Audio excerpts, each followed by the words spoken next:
4 350 mètres carrés dédiés à l'esclavage. Le Memorial Act, implanté à Pointe-à-Pitre, est le plus grand du genre à travers le monde. Ici, c'est le symbole de la mémoire en mouvement. C'est pas un musée, hein, c'est un Memorial Act, c'est-à-dire un lieu où on va à la fois parler de ces conditions de l'esclavagisme, mais aussi c'est un travail d'introspection et un travail sur le futur. Et c'est une manière à la fois de se regarder, de comprendre ce qui s'est passé et en même temps de se préserver de ce qui pourrait arriver. Thierry Létang a piloté le projet.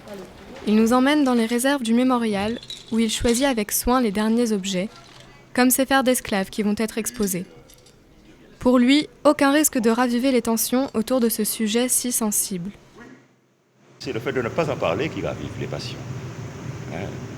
En parler, en discuter, bien au contraire, l'échange, la communication apaise les passions.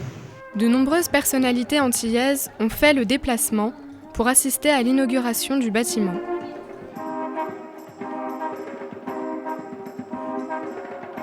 J'espère que ce lieu sera un lieu où on apprendra aux jeunes générations à défendre l'égalité et à faire comprendre que l'égalité, c'est toujours un combat.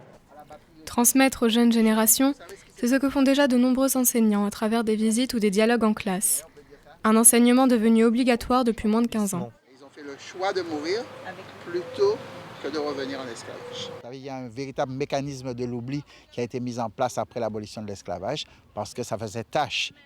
On ne pouvait pas à la fois demander l'assimilation à la France et lui rappeler qu'elle avait mis en esclavage les populations, les ancêtres. Donc il fallait oublier. Et pour ne plus oublier, ces élèves de 4e ont écrit une pièce de théâtre qu'ils sont venus jouer au Fort d'Elgrès, théâtre de combat sanglant contre le rétablissement de l'esclavage. La garde des Sceaux, avec une banane. 700 malheureux noyés en Méditerranée. La liberté? Où est la liberté? Une sorte de Memorial Act vivant et à ciel ouvert.